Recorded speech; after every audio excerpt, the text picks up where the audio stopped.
Terima kasih Bang Karni dan kawan-kawan semua. Pertama ingin saya sampaikan melihat dari Perpol 10 2025 ini sesungguhnya tidak ada masalah hukum, ya. Oleh karena itu, kenapa saya katakan demikian? Pertama, sesuai dengan keilmuan saya, di samping saya mengajar hukum tata negara, juga mengajar filsafat ilmu hukum.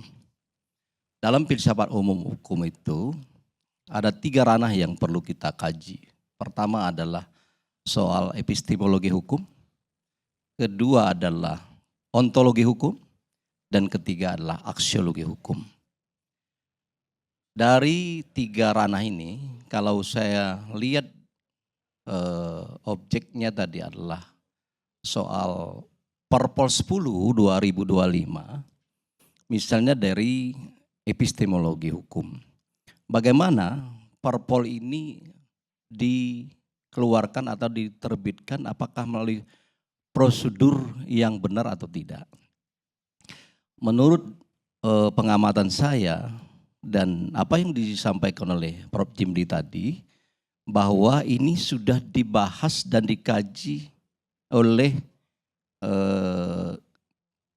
pihak kepolisian dengan berbagai instansi. Artinya secara prosedur bagaimana Perpol ini keluar, ya, secara formil menurut saya sudah dilaksanakan dengan benar. Yang kedua soal ontologi hukum, substansi materi dari Perpol ini tadi sudah disampaikan juga oleh Prof. Jimli, ya, Bang Patrialis, ya, dan lain-lain tadi. Dan saya juga berpendapat bahwa tidak ada secara norma substansi dari Perpol ini adalah bertentangan dengan peraturan perundangan yang lebih tinggi, khususnya adalah putusan 114. Kenapa demikian? Misalnya, ya, di dalam Undang-Undang 2 2002 misalnya, di pasal tentang pasal 13, pasal 14 Undang-Undang 2. Kemudian diperjelaskan oleh pasal 15, ya, ayat 1 huruf E. Memang di situ secara kewenangan Kapolri berwenang untuk mengeluarkan peraturan kepolisian. Jadi ini dasar dari, saya katakan secara formil tadi, secara kewenangan.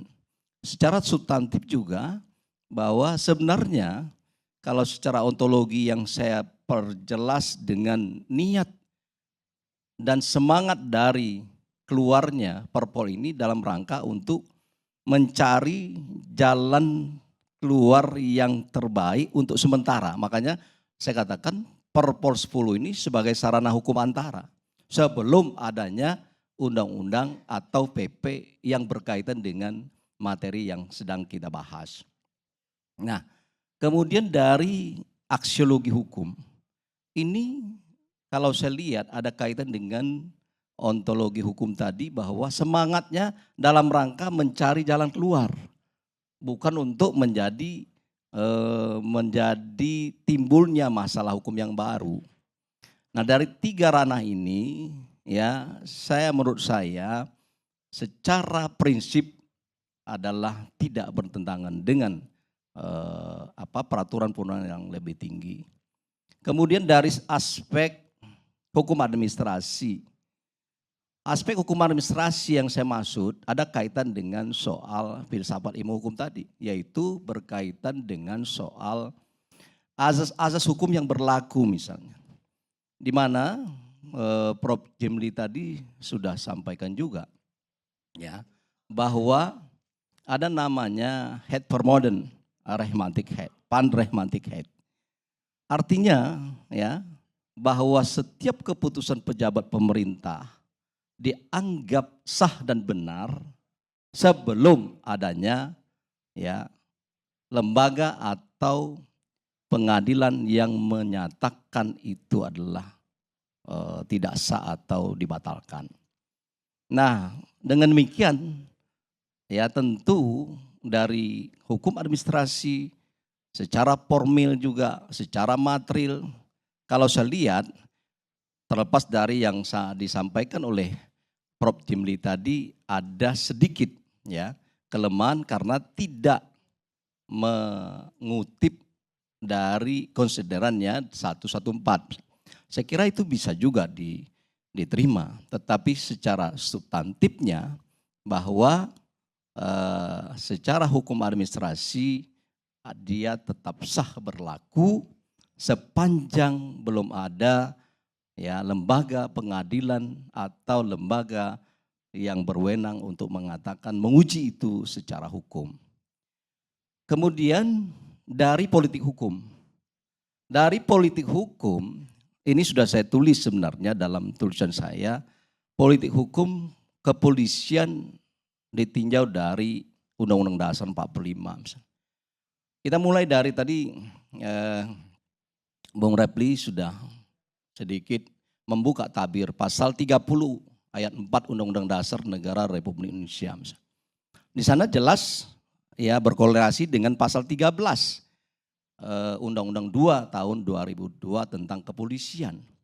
Ya, ini beririsan juga dengan semangat reformasi TAP 6 tahun 2000, TAP 7 tahun 2000. Bagaimana pemisahan ya antara ABRI dengan polisi, kepolisian.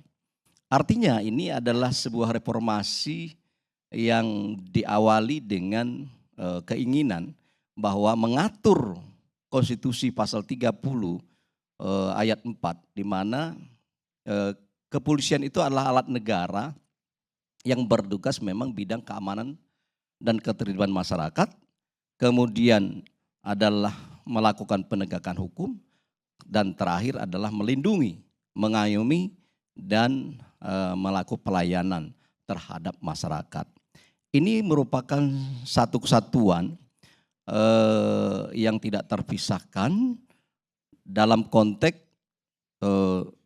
bagaimana posisi kepolisian negara Republik Indonesia berdasarkan konstitusi dan diimplementasikan di dalam pasal 8 Undang-Undang 2 2002 bahwa posisi kepolisian itu berada di bawah presiden. Presiden adalah sebagai pemegang kekuasaan tertinggi di bidang pemerintahan negara.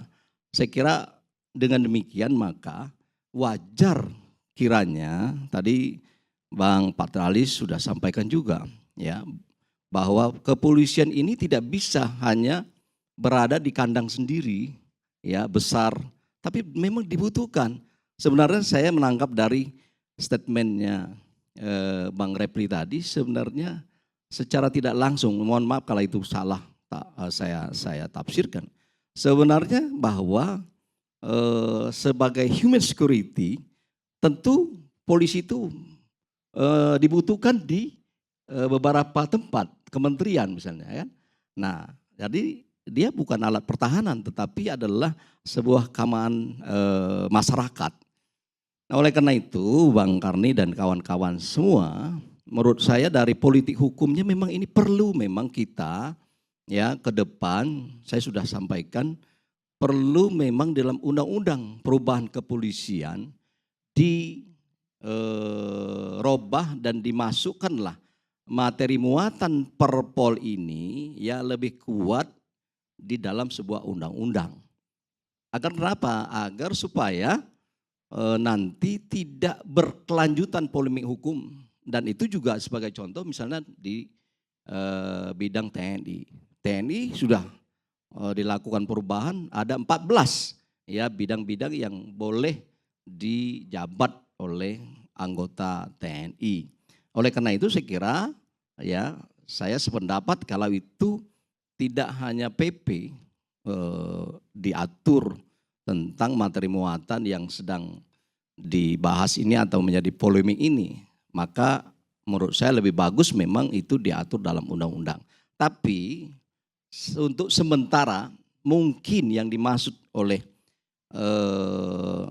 kawan-kawan dari percepatan reformasi kepolisian itu adalah mengutip pasal 19.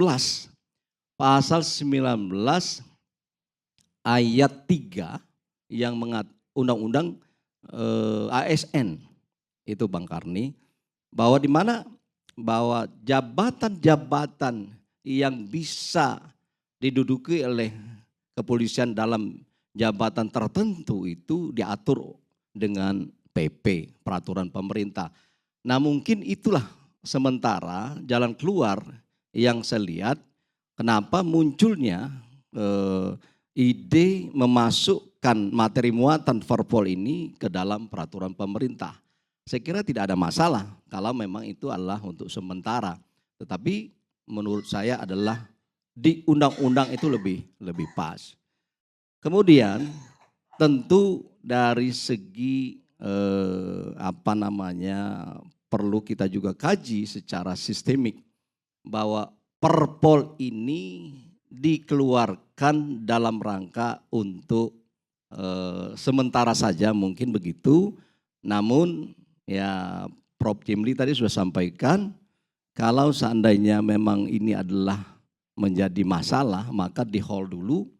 Nah, tapi menurut saya berdasarkan azas hukum tadi tidak perlu di hold, tetap aja berlaku, ya sah berlaku.